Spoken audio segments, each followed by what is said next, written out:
Good morning. Welcome to APS online class. Urdu online classes में आपका इस्तकबाल है। आज हम क्लास 9 का सबक नंबर 8 एहसान का बदला एहसान इसके बारे में पढ़ेंगे, जिसके मुसन्निफ़ है डॉक्टर जाकिर हुसैन। तो सबसे पहले डॉक्टर जाकिर हुसैन के बारे में पढ़ते हैं। डॉक्टर जाकिर हुसैन हैदराबाद में पैदा हुए। उनका ताल्लुक़ कस्बाए कायमगंज ज़िला फर्रुखाबाद जो उत्तर प्रदेश के एक माजीज पठान ख़ानदान से था। इनकी इब्तदाई तालीम इस्लामिया स्कूल अट्टावा यूपी में हुई। वो आला तालीम के लिए अलीगढ़, इलाहाबाद और जर्मनी तक गए। जर्मनी से इन्होंने पीएचडी की डिग्री हासिल की। डॉक्टर जाकिर हुसैन की शख्सियत की कई अहम पहलू थे। वो बेक वक्त एक साहबे तर्ज अदीब, माहिर तालीम, कौमी रहनुमा और सियासतदान थे। वो जामिया मलिया इस्लामिया, नई दिल्ली और अलीगढ़ मुस्लिम यूनिवर्सिटी अलीगढ़ के वाइस चांसलर रहे। इन्होंने सूबाए बहार के गवर्नर, नायब सदर और सदर जमहूरिया हिंद की हैसियत से मुल्क व कौम की गैर मामूली खिदमत अंजाम दिए। डॉक्टर साहब का अदबी सफ़र दुनिया के चंद अहम किताबों के तर्जुमों से शुरू हुआ।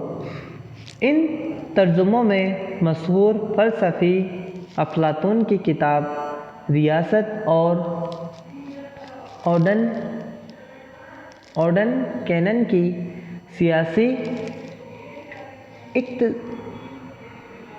इक्तसायात वगैरह शामिल है।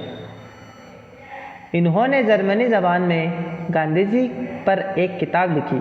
बच्चों की तालीम में तरबियत और बच्चों के अदब से इन्हें ख़ुसूसी दिलचस्पी थी। इन्होंने बच्चों के लिए मुतअद्दिद मज़ामीन और कहानियाँ लिखी। अब्बू खा की बकरी, लोमड़ी की चालाकी, मोर का हुस्न, ऊँट का जब्त और घोड़े की नरमी वगैरह इनकी मशहूर कहानियाँ हैं। अब इनका एहसान का बदला एहसान पढ़ते हैं। बहुत दिनों का जिक्र है जब हर जगह नेक लोग बसते थे और गाफिर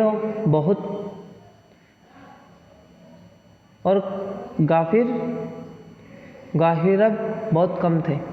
हिंदू मुसलमान एक दूसरे का ख्याल रखते थे। कोई किसी पर ज़्यादती नहीं करता था और जो जिसका हक होता था उसे मिल जाया करता था। उन दिनों एक शहर था आदिलाबाद। इस आदिलाबाद में एक बहुत दौलतमंद दुकानदार था।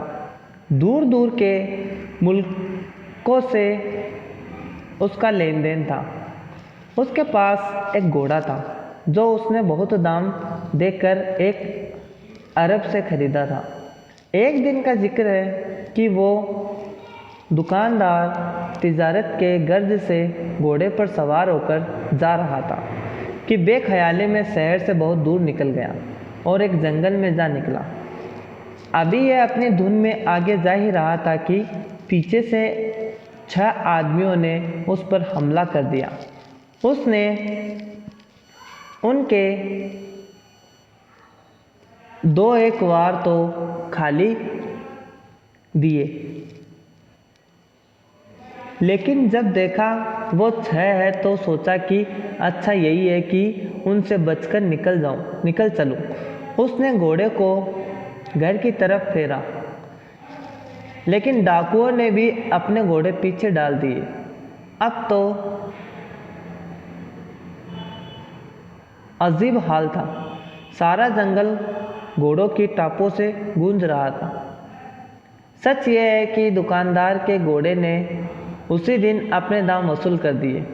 कुछ देर बाद डाकुओं के घोड़े पीछे रह गए। घोड़ा दुकानदार की जान बचाकर उसे घर ले आया। उस रोज़ घोड़े ने इतना जोर लगाया कि उसकी टांगें बेकार हो गई। खुदा का करना ऐसा हुआ कि कुछ दिनों बाद गरीब की आंखें भी जाती रही, लेकिन दुकानदार को अपने वफादार घोड़े का एहसान याद था। चुनांचे उसने साइस को हुक्म दिया कि जब तक घोड़ा जीता रहे उसको रोज़ सुबह व शाम 6 शेर दाना दिया जाए, उससे कोई काम न लिया जाए। लेकिन साइस ने उस हुक्म पर अमल न किया। वो रोज़ बरोज़ घोड़े का दाना कम करता गया।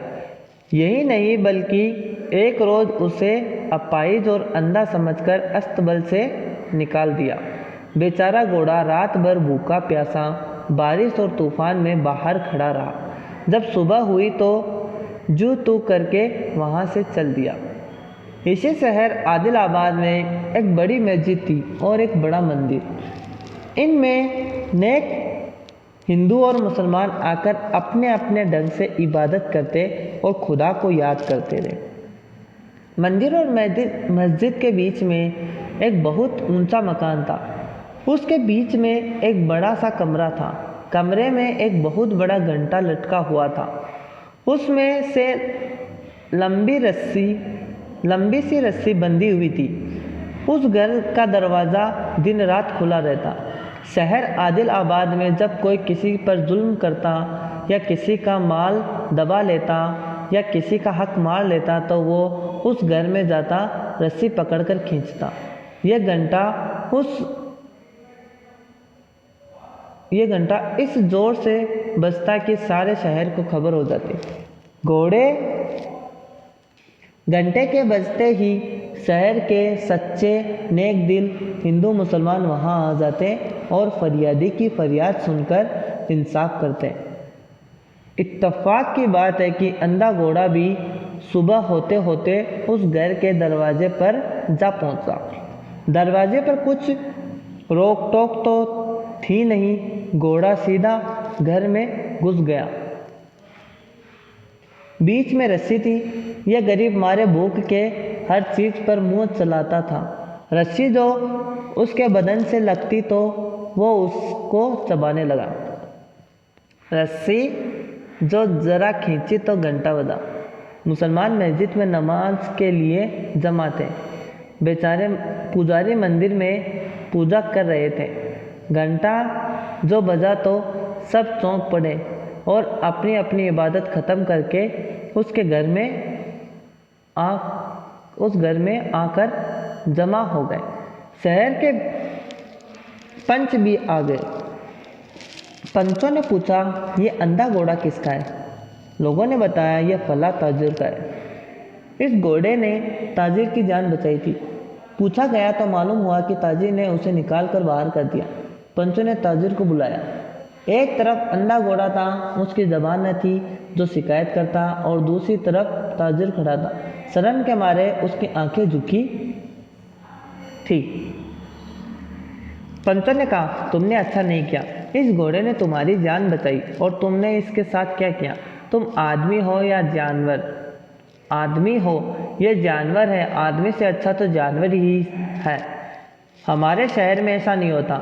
हर एक को उसका हक मिलता है और एहसान का बदला एहसान समझा जाता है। ताजिर का चेहरा शर्म से सुर्ख हो गया। उसकी आंखों से आंसू निकल पड़े। बढ़कर उसने घोड़े की गर्दन में हाथ डाल दिया, उसका मुंह चूमा और कहा, मेरा कसूर माफ़ कर। यह कहकर उसने वफादार घोड़े को साथ लिया और घर ले आया। फिर उसके लिए हर तरह के आराम व इंतज़ाम करा दिया। अल्फाज माने: फरेब, धोखा, तिजारत, कारोबार, व्यापार, गर्ज, मकसद, मतलब, साइस, घोड़े की देखभाल करने वाला, अपाहिज, जिस्मानी तौर पर बेकार, नकारा, अस्तबल, जहाँ घोड़े रखे जाते हैं, ताजिर, तिजारत करने वाला, कारोबारी, एहसान, नेकी, भलाई, अच्छा सलूक। सवाल जवाब। पहला सवाल, डाकुओं ने दुकानदार पर क्यों हमला किया? जवाब, क्योंकि दुकानदार क्या तिजारत करने के लिए शहर जा रहा था, तो उसके पास माल था, तो माल को देखकर डाकुओं ने उस पर हमला किया। दूसरा, दुकानदार को घोड़े के दाम किस तरह वसूल किए। दुकानदार को घोड़े के दाम किस तरह, क्योंकि दुकानदार ने वो घोड़ा बहुत कीमत देकर खरीदा था, तो डाकुओं से दुकानदार की जान बचाकर घोड़े ने अपने दाम वसूल किए। साइस के बर्ताव की वजह से घोड़े को क्या तकलीफ उठानी पड़ी, क्योंकि साइस था वो रोज़ बरोज़ घोड़े का दाना कम करता गया और एक दिन उसे अपाहिज और अंधा समझकर अस्तबल से भी निकाल दिया।